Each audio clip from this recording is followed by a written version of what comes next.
साल से हम ये दशहरे का जो प्रोग्राम है फिर से कंटिन्यूसली हर साल इसको मनाते हैं। और एक चीज़ का तब्दीली मैंने ज़रूर देखी है कि जब हमने पिछले 3 साल पहले ये शुरू किया था तो शायद लोगों का जमावड़ा इतना नहीं था, लेकिन हर साल तब से लोगों का जमावड़ा जो है वो बढ़ता जा रहा है। खाली हिंदू समाज से लोग नहीं, हमारे मुस्लिम बरादरी के लोग हों, सरदार बरादरी के लोग हों, क्रिश्चियन हों, एडमिनिस्ट्रेशन के हैं, पब्लिक सर्वेंट, हर कोई आज यहाँ पे आता है। बच्चे आ रहे हैं, सारे आते हैं, बूढ़े बुजुर्ग दूर दूर से आते हैं और अपनी पुरानी यादें जिनमें आज से कई साल पहले, 30 साल पहले जैसे दशहरा अनंतनाग में भी मनाया जाता था, बारामूला में भी होता था, आज पूरे कश्मीर में सिर्फ हम श्रीनगर में ये पर्व मनाते हैं। तो मैं समझता हूँ एक पॉजिटिव साइन है और हर किसी की जो इसके अंदर अटेंडेंस है, हर किसी की शमूलियत जो इसके अंदर है वो बहुत इंसान को मोटिवेट करती है कि हम हर साल इससे बड़ा इस पर्व को मनाएं। समझता हूँ कि हर मज़हब में, चाहे वो हिंदुज़म है, चाहे कश्मीर घाटी में इस्लाम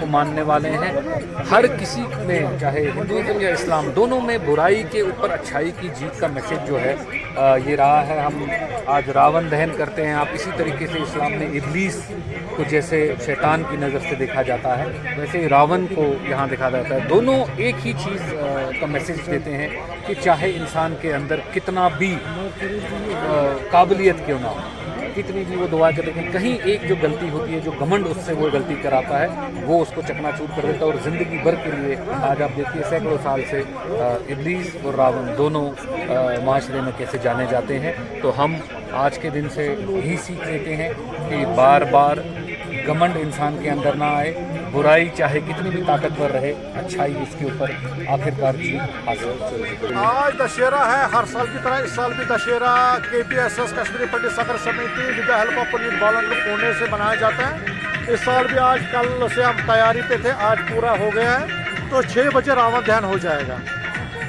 तो बाकी यही है कि पूरे मेजॉरिटी कम्युनिटी जो हमारे कल से साथ थी अभी भी हमारे साथ है। और आप मेरे पीछे देख रहे हो कि कितने लोग, मैक्सिमम मेजॉरिटी कम्युनिटी के लोग हैं, तो पूरा बचना हमारे साथ है। तो मैं सबसे पहले इनका धन्यवाद करता हूँ, एडमिनिस्ट्रेशन का धन्यवाद और भाई लोगों का सबका शुक्रिया अदा करता हूँ जो हमारे साथ कल से बचना हमारे साथ चले।